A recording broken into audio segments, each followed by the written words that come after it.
Raise your hand if you're into trap music. Okay, so many of you. Now hands up if you're into rap. Gets better. Finally, hands up if classical music is what really gets you going. I'm talking those real large-scale orchestra, polyphonic, and acoustic heavy movements I know we all secretly love. Personally, I've always used these questions as icebreakers. Whenever I'm playing Two Truths and a Lie, I'll say the craziest things like, I was born in the Bermuda Triangle and I've gone skydiving, yet for some crazy, amazing reason, whenever I say my two favorite genres of music are trap and classical, this is always considered a lie. I find it interesting that its impossibility comes from the fact that two entities are considered so dichotomous, that it's so difficult to imagine two contrasting things existing side by side, harmoniously. And while it might just be because I look like the type that would just listen to trap music, I choose it has to believe with the complexities of human character. If not because I have more faith in the intentions of all of you, because racial stereotyping would take an entirely different TED Talk and at least half an hour to unpack. So, dualities. Why exactly we are shocked by the multifaceted nature of human beings. I have a very popular modern day example. Remember when Kanye West expressed his adoration for President Donald Trump?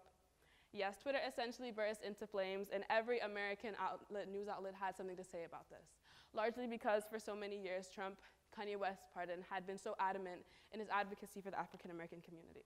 Now, Trump has, without question, expressed racist sentiment, but Kanye West never claimed to be in support of such words. It could have been Trump's economic policy or frankness in expressing his opinions that garnered West's support.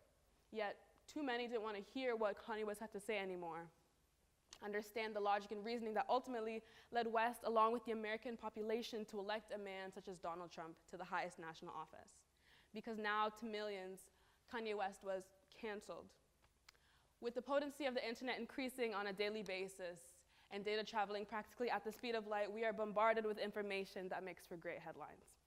A public figure says one word the wrong way, expresses a viewpoint they never have before, and it's mass controversy. Tweets from 8 years ago are dug up as dirt against public figures. And these things cost people their jobs, their livelihoods, their reputations.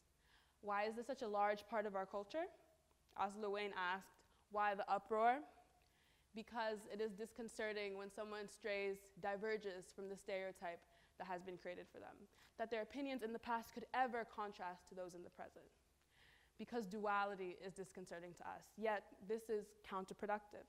It doesn't allow people to grow. People are unable to freely feel the folds and buttons and buckles and zips and facets of their characters if under constant scrutiny. So, how do we combat this problem? Axe it at its core, haul it out the window. Now, my suggestion, though it may sound to some as excessively poetic, is that we should try to comprehend the complexity of every single person we're surrounded by. I ask you all now, in the least creepy way possible, to close your eyes for a moment and think deeply about a stranger sitting to your left or to your right, in front of you or wherever. Now, their heads are full of childhood memories you've never seen before, maybe in a foreign language. Even their daily schedules are drastically different. See, every morning they switch off a familiar and maddening alarm you've maybe never even heard. They feel emotions differently, and they process them differently. And even their loved ones, their families, their best friends, brothers and sisters, and uncles and cousins, are maybe their everything, but before this moment, you've never so much as comprehended or considered their existence. Now, think that the life of this stranger is still going on even as you drudge through a boring day. See, every day the lives of people around you are constantly branching and forking, taking unimaginable paths, and all of us, perhaps unfortunately, being confined to our own minds and bodies, are unaware of this. Yet, if you find yourself feeling overwhelmed with life, I think it is liberating to know we live in such a truly open and complex world, one in which affections and emotion undoubtedly trump grades and petty drama and whether that person really wanted to sit with you at lunch or not. And this realization, it really helps. There was a point when I would become so overwhelmed just thinking about this, the realization I could never truly live as someone else. But then I think it kind of disintegrated with time because I got to know myself better. And thinking back to the complexities of people, knowing all of the complexities they can live with, is it still so shocking that someone could be fascinated by two different genres of music?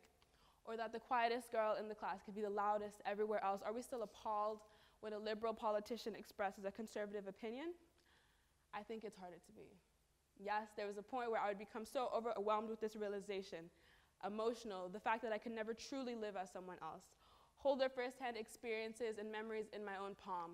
And I'm still very passionate about this, and frankly, trying to express this to everyone today without coming across as a madman gives me goosebumps, but the realization is not as saddening, because I've gotten to know myself better. I found that solitude is really good for you, and I know often we hear words like solitude and alone and back away like, no thank you, but if you're dependent upon the people around you, it's impossible to truly know yourself.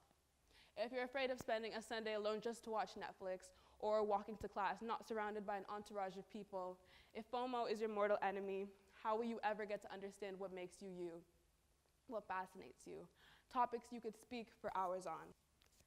If you're dependent upon everyone around you, ultimately, it's harder to succeed. You're making it harder for yourself.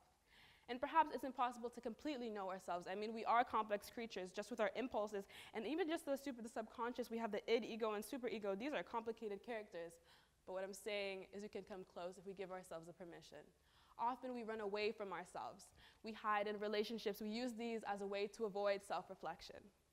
But if you don't like who you are when nobody's watching, if you're constantly comparing yourself to the perfect person over there, the one that's predicted 45 points, including HL math, and is a violin prodigy, and just a nice person and a third-degree black belt, if you're comparing yourself to that person, where are you going to find time to solve the puzzle that is yourself and your mind and the intricate ways that you think?